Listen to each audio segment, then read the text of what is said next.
Hello everyone, welcome back to my YouTube channel Raunak Ansari study channel पर।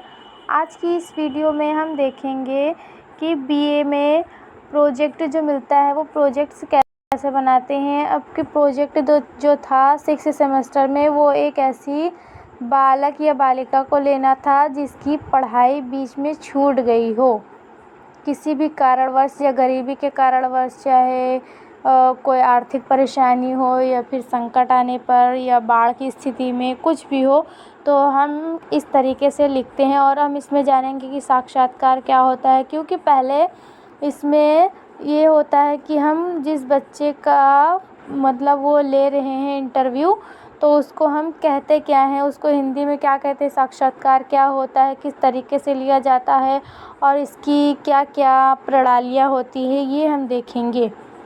देखते हैं हम साक्षात्कार, इसको इंग्लिश में कहते हैं इंटरव्यू।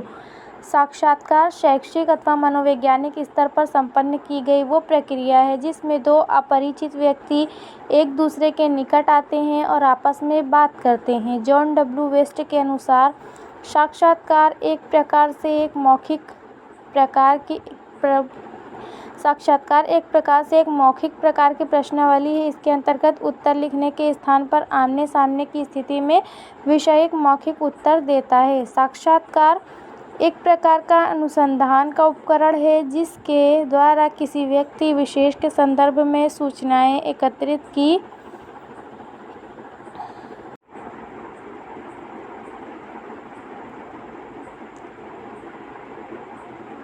गुड एंड हैंड ने इसे स्पष्ट करते हुए लिखा है कि विश्वसनीयता एक विस्तार को तब तक नहीं पाया जा सकता जब तक कि मस्तिष्क में ये स्पष्ट ना हो कि साक्षात्कार अनुसंधान की कोई पृथक प्रणाली नहीं है, अपितु आंकड़े प्राप्त करने का एक प्रभावपूर्ण उपकरण है जो अन्य उपकरणों का एक पूरक है।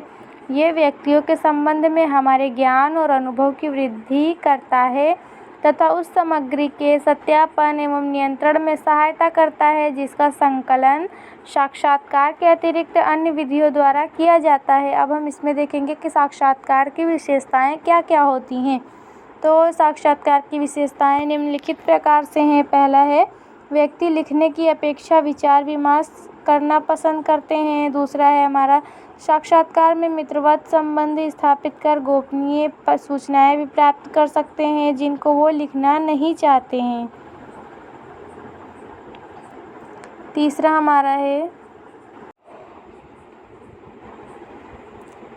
हमारा जो है वो साक्षात्कारकर्ता विषय की गंभीरता तथा उसकी सूझ से भी साक्षात्कार में परिचित हो जाता है। चौथा हमारा है, साक्षात्कार के द्वारा बच्चों, अशिक्षितों, भाषा की कम क्षमता रखने वाले तथा कम बुद्धि वालों से भी सूचना प्राप्त कर सकते हैं जो अन्य उपकरणों से नहीं हो सकता। साक्षात्कार से प्राप्त सूचनाएं विश्वसनीय, वैध, वस्तुनिष्ठ तथा अनुसंधान के लिए उपयोगी होती हैं। अब देखेंगे साक्षात्कार की सीमाएं। साक्षात्कार की निम्नलिखित सीमाएं हैं। साक्षात्कार में अनुसंधान को विषय की मौखिक रिपोर्ट पर बहुत अधिक आश्रित रहना पड़ता है। विषयी कुछ सूचनाएं देने में असमर्थ हो सकता है, उसे प्राप्त करने में कठिनाई होती है, बोलने में भी कठिनाई हो सकती है। साक्षात्कारकर्ता का व्यवहार, उसकी अभिवृत्ति तथा उपस्थिति भी उत्तर देने में बाधा डालती है। चौथा हमारा है, इस विधि में सूचना प्राप्त करने में अधिक समय लगता है तथा सफलता से संचालन कठिन होता है। उपयुक्त कठिनाइयों के ऊपर विजय प्राप्त की जा सकती है यदि साक्षात्कारकर्ता प्रशिक्षित तथा कुशल हो और साक्षात्कार के लिए सुनियोजित व्यवस्था कर ली जाए। साक्षात्कार के प्रकार। साक्षात्कार अनेक प्रकार का हो सकता है। इसका वर्गीकरण निम्न रूपों में करते हैं। पहला है हमारा कार्यानुसार। कार्यानुसार हमारा 3 होता है। पहला निदानात्मक, जिसको हम डायग्नोस्टिक कहते हैं। दूसरा उपचार, ट्रीटमेंट, अनुसंधान, रिसर्च। दूसरा हमारा भाग लेने के अनुसार, अकॉर्डिंग टू पार्टिसिपेट्स। इसके अंतर्गत आता है व्यक्तिगत और सामूहिक, इंडिविजुअल एंड ग्रुप्स।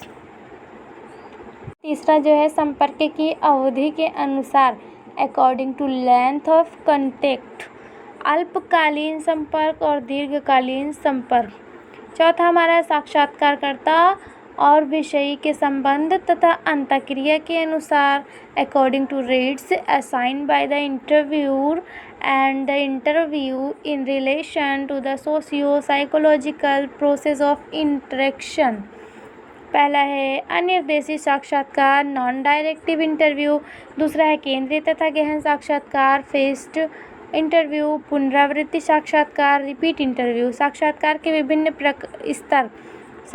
के विभिन्न स्तर निम्नलिखित रूप से होते हैं। जैसे कि पहला हमारा है साक्षात्कार से पूर्व की तैयारी, और दूसरा हमारा है अनुकूल अवसर तथा उपयुक्त स्थान,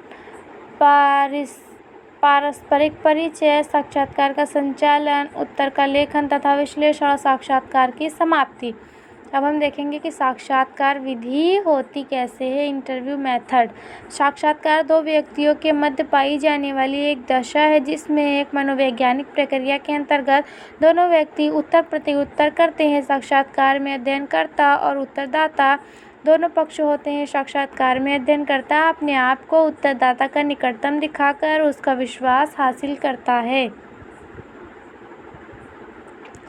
लेकिन आंतरिक रूप से वो उत्तरदाता से किसी भी तरह प्रभावित नहीं होता, केवल वास्तविक तथ्यों का संग्रह करता है।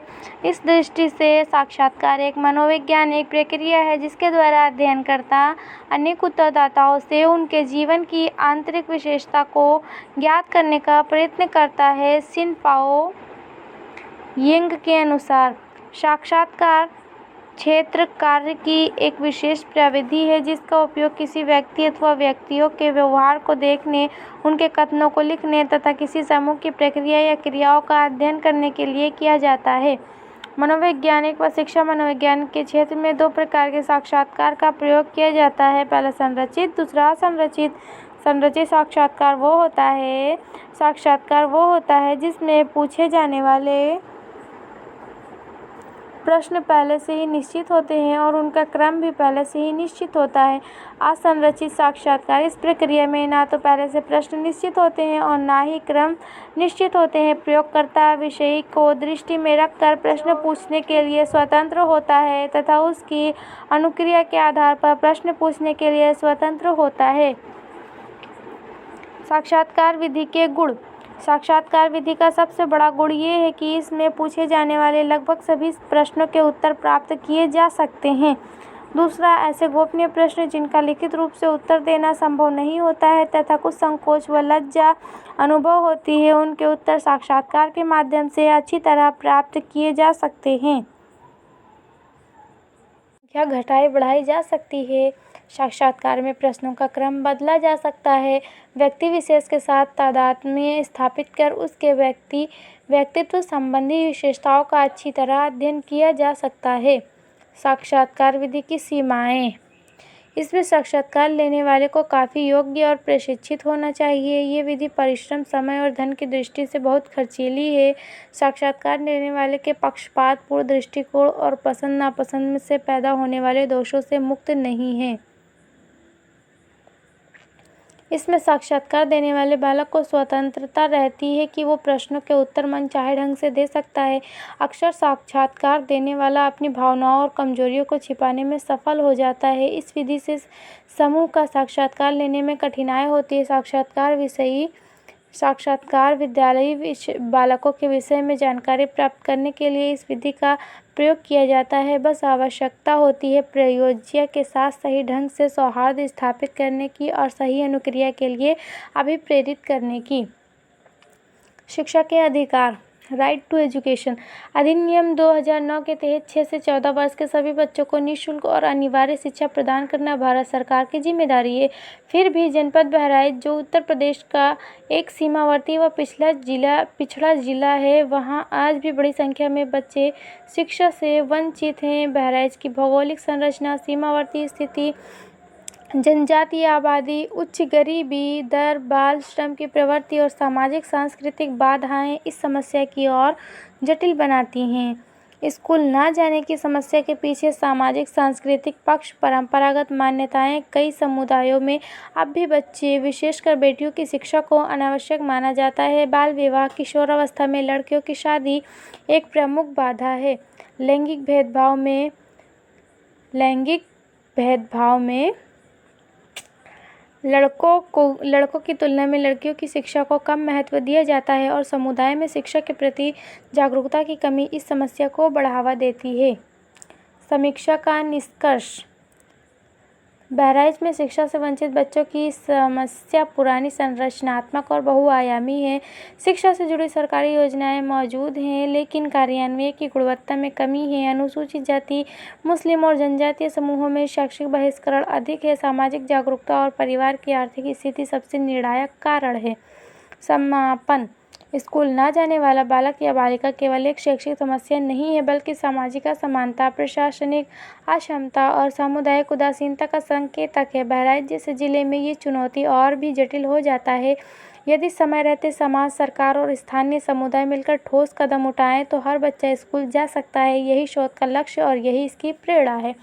आज की वीडियो में बस इतना ही। अगर ऐसी ही वीडियोस और देखनी हो तो प्लीज़ हमारे चैनल को सब्सक्राइब करें और एक लाइक ज़रूर करें अगर वीडियो अच्छी लगी हो तो।